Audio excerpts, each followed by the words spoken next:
Kazakhstan.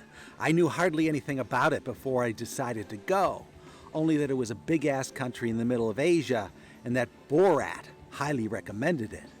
My name is Borat. This is my country of Kazakhstan. It locates between Tajikistan, Kyrgyzstan, and assholes Uzbekistan. It turns out Kazakhstan is more cosmopolitan than Borat lets on. Thanks to its petroleum and mineral wealth, it's more prosperous than most of its neighbors. It's a former Soviet republic with a less than stellar human rights record. What's important to me is the country is safe, stable, and doesn't require a visa. Westerners can visit Kazakhstan for 15 days without one. Kazakhstan is a huge country, approaching the size of continental Europe. I certainly can't cover much ground in 4 days. I can only see one city. My choices are Astana, the capital, and Almaty, its biggest city and commercial hub. I checked online and the reviews of Astana are abysmal and the reviews of Almaty are high. Almaty is also the transportation hub where more airlines fly, so Almaty it will be. My flight plan takes me from Boston to Amsterdam, followed by a second flight of similar length to Almaty. It's the equivalent of flying 2 oceans. The irony is, my airfare from Boston to Almaty, with a stopover in Amsterdam, cost me less than it would have cost to stop in Amsterdam. So if you can afford Europe, you can probably afford Kazakhstan. When we are approaching the airport in Almaty, the local time in Almaty at this moment is 1:22 a.m.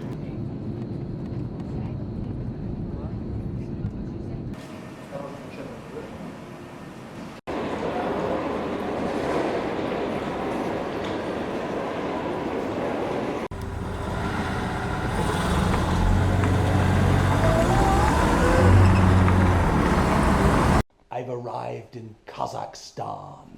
I got here in the middle of the night and checked into my hostel. I splurged on a private room for $20, and I've been here half an hour and my luggage has already exploded across the room. It's 3 a.m. in the morning, but I'm on New York time where it's 5 p.m. in the evening, so I'm wired. I'm doing fine.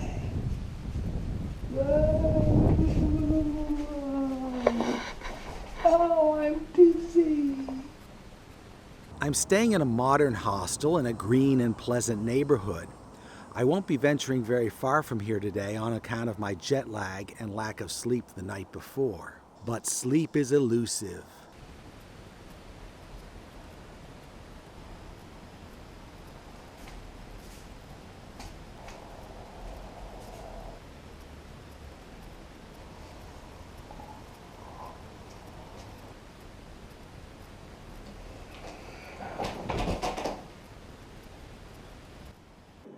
Now, I know what you people are thinking. You're thinking, he's not even in Kazakhstan. He ain't shown us hardly any of it. Well, I'm going to have to prove you people wrong right now with these here exhibits. Exhibit A is this here Kazakhstani chocolate. Now, how the hell would I get Kazakhstan chocolate if I weren't in Kazakhstan? I also have some Kazakhstan cola right here. It's like cola with a Kazakhstan twist, without having to pay royalties to the Coca-Cola company. I also found in the dairy section of a supermarket, right here, horse's milk. Now, you got horses all over the world, but you ain't got horse's milk in the dairy section very many places. And this is the pièce de résistance right here, also found in the dairy section. It's camel's milk. I'm gonna try this in a few minutes. I hate to be the man that milks the camel. This is my first day in Kazakhstan, and already half the day is shot because of my jet lag. I slept until 1 p.m. and it's now late afternoon. I'm in the big city of Almaty, the biggest city in Kazakhstan. I've got 4 days here. I know absolutely nothing about the city, so the best way to see a city is to rent a bicycle, and it so happens that the hostel has one, just one bicycle to rent. I'm going to wander around the city. I really know nothing, but I do have a few tourist attractions poked into my iPhone maps.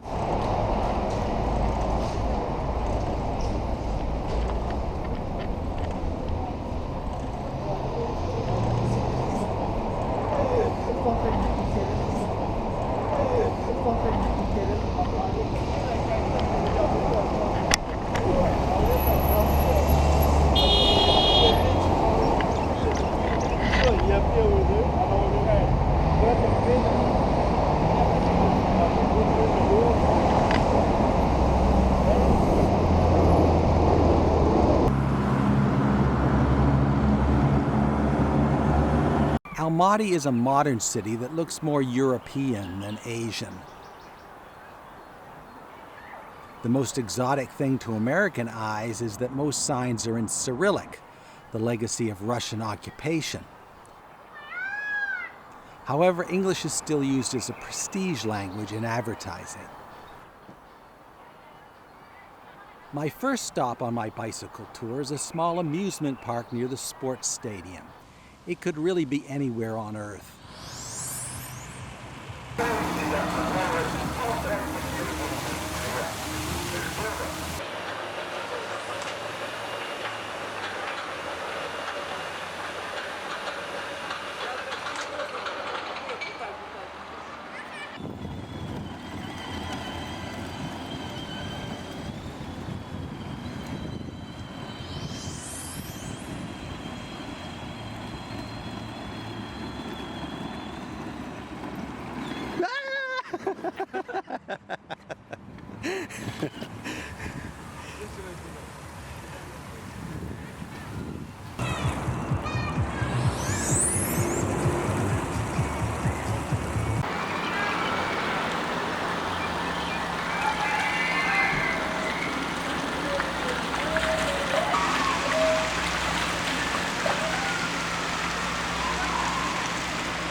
This billboard near the amusement park struck my fancy.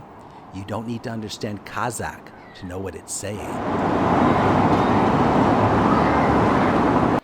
On my second day, I learned to navigate the Almaty metro. This isn't too hard since there's only one line with 9 stations. The stations, however, have a certain epic quality to them in the Soviet style.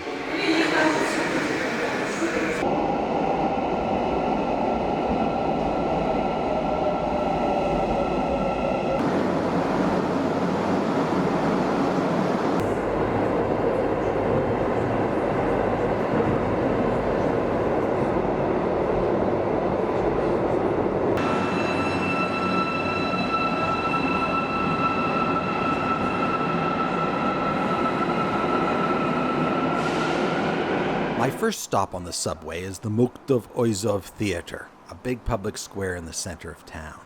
Here I encounter some familiar props.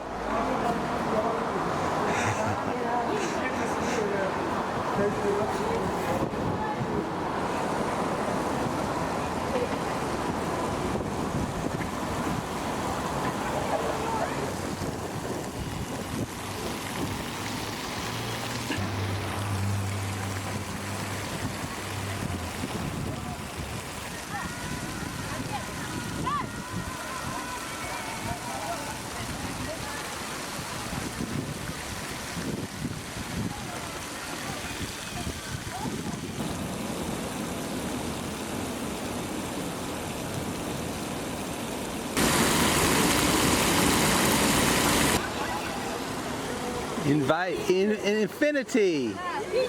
Infinity. Thank you. I get back on the subway to reach my next destination. The International Train Station. I always like to visit the main station in any city I go to, even if I'm not taking a train. It's just a reference point for understanding how the city is connected to the outside world.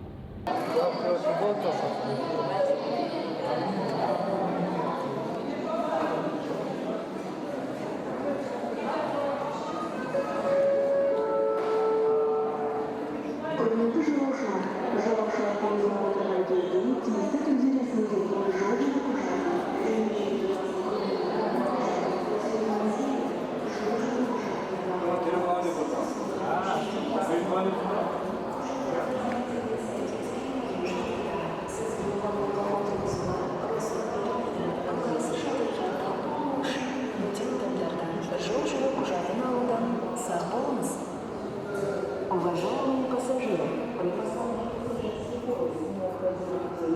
надлежащим образом оформленный проездной документ и документ, удостоверяющий личность. При несовпадении информации, имеющейся на проездном документе, с данными предъявленного пассажиром документа, удостоверяющего его личность, пассажир к посадке в вагон.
Я попробую.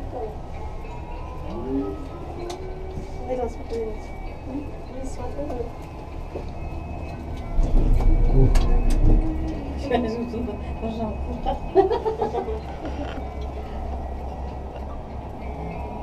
Советские занимают вопросом.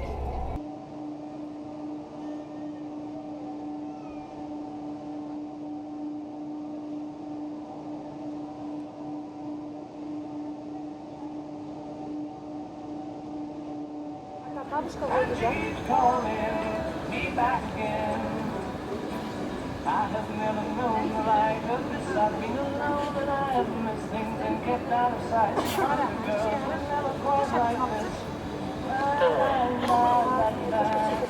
А сколько присутствует? Два раза ты попал? Да, там колесо.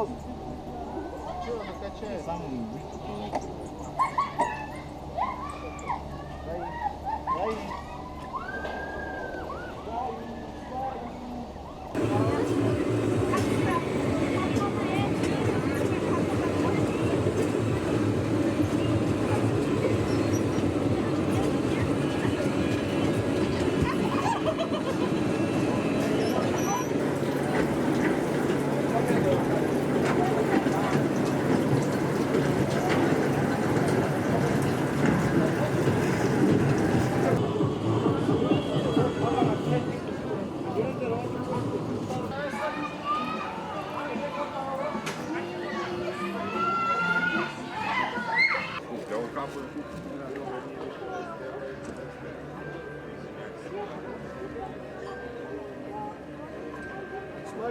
Где пешеход направо, да, повернул?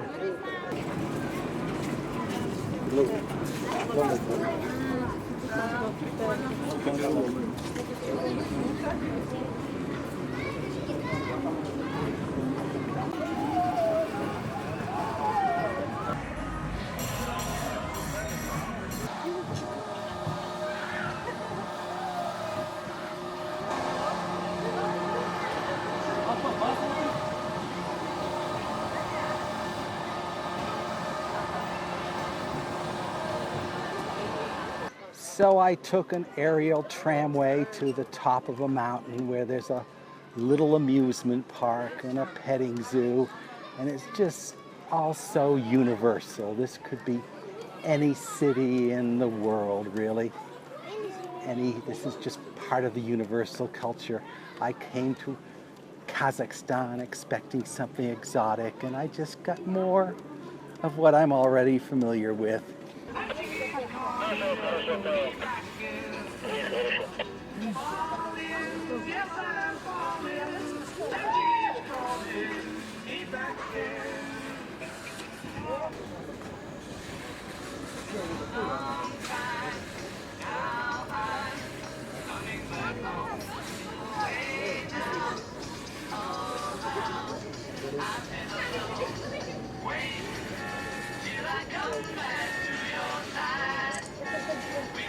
Все.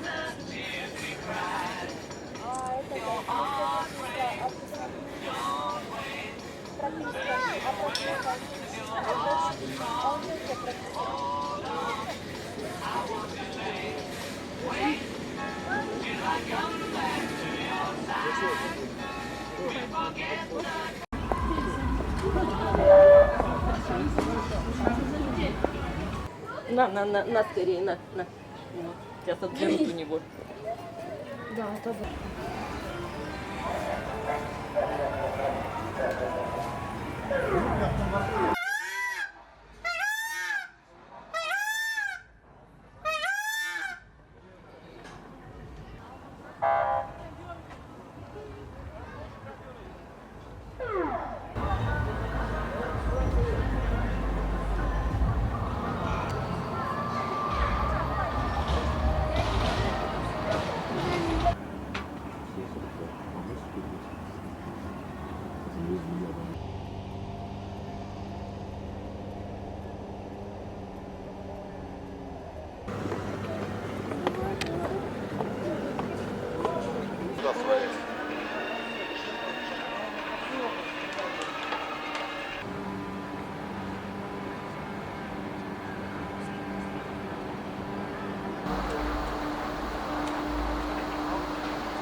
Те, кто туда, да. Потому что мы медленно едем, и поэтому нам так кажется. Скорость. Одна скорость. Домишки хорошие.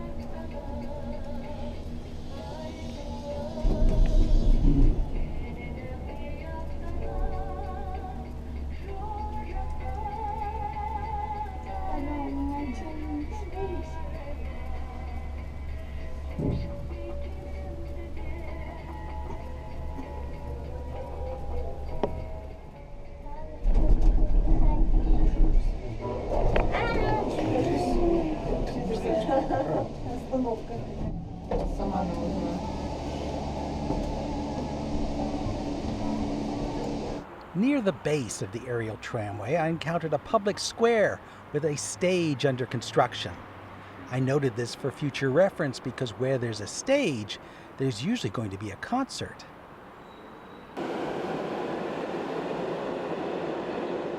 If you're a student of modern architecture, there's plenty of it in Almaty. I just don't have much time to investigate.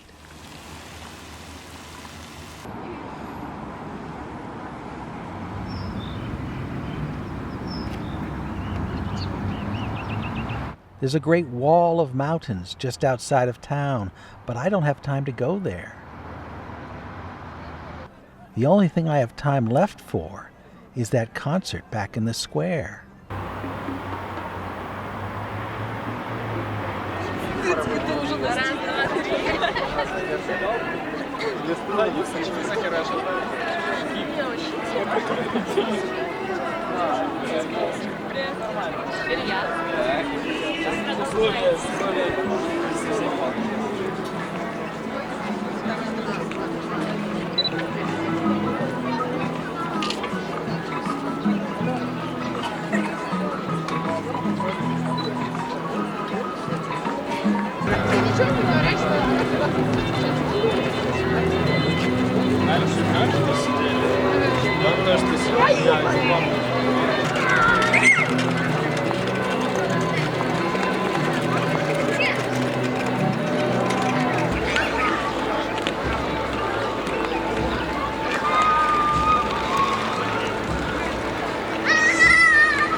До начала концерта осталось 5 минут.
than 4 days, I've hardly scratched the surface of a huge country.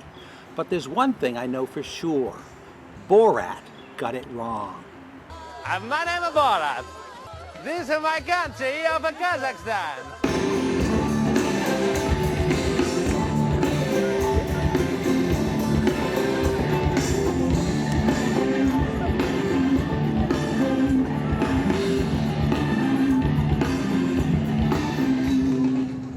I'm heading to the airport now, but I'll probably be back someday.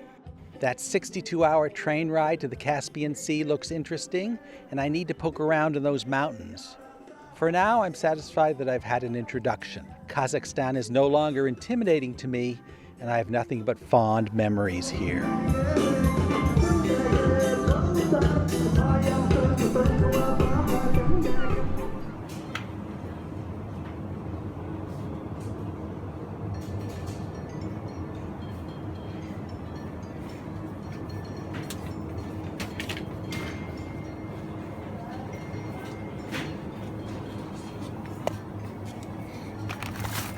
So in my first day in Kazakhstan, I went to a supermarket, and I can't read any of the labels because they're all in Russian, but it's a familiar looking supermarket with familiar products. You know, you've got meat and eggs and vegetables and things like that. There are only 1 or 2 unusual items, and one of them I found in the dairy section. And the dairy section has, you know, cheeses and cream and cow's milk and things like that. At the very end of the dairy section, I found these 2 unusual items, and you don't have to read Russian to know what they are. One is horse's milk, the other one is camel milk. Now, I've never had them. I know that they're mammals, so they produce milk, but I've never seen them in commercial form before. I've certainly never tried them, so I'm going to try them for you right on camera, and we'll see what my reaction is. First of all, I want to note something interesting. These bottles are hard, you know, like soft drink bottles. It's like they're carbonated, like it's carbonated milk or something. So I'm expecting gases to release when I open it up, and I don't know why that is. Could it be fermented milk? I don't know. But I'm going to give it a try. Whatever it tastes like, I will be honest. And let's start with the horse's milk. It's excellent nutrition for young horses. I don't know if it's a good nutrition for me. Here we go. So there's a little bit of a gas released. Okay. First time opened. It is bubbly. It's like carbonated milk. It's got bubbles to it. It seems a little thinner than cow's milk. I wonder if it's fermented. Here we go. Eyes wide open.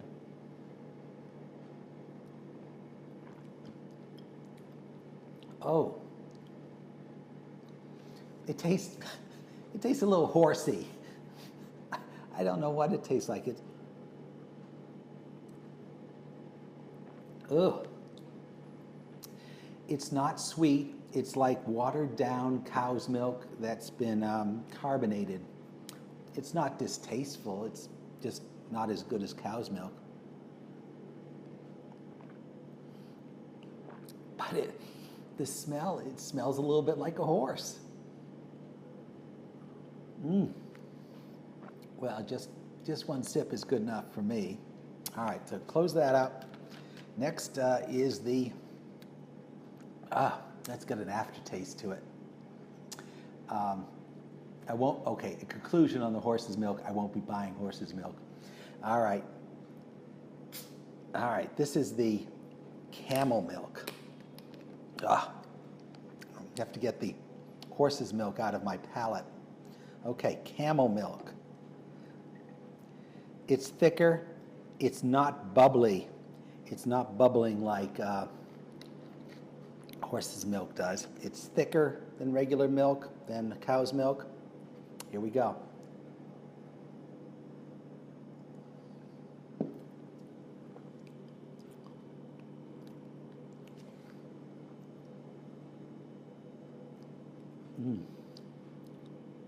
I don't know, it's It's not as sweet as cow's milk. I don't know what to think. Oh, they're not too offensive.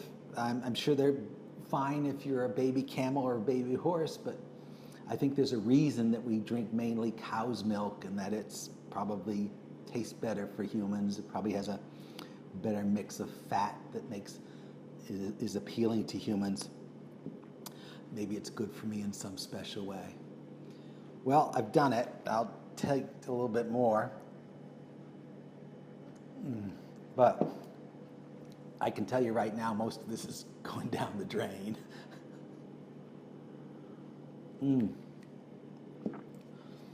Well, this is Glenn Campbell from Almaty, Kazakhstan, and I think I'll be going back to cow's milk.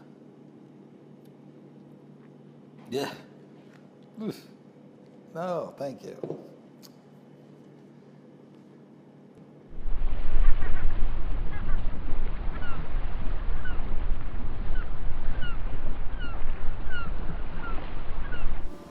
Good morning.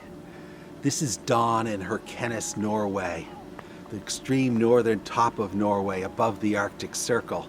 I just spent the night in that there rental car after flying in late at night into the small airport here. I'm going to have 4 days to tour the top of Norway, from Herkenes all the way over to Tromsø, and then come back again. That's a lot of kilometers to hit in that little rental car, so I got to get moving quickly. So it's October 1st here. It's kind of chilly, but there's snow and ice, so this is a pretty good time to come and visit.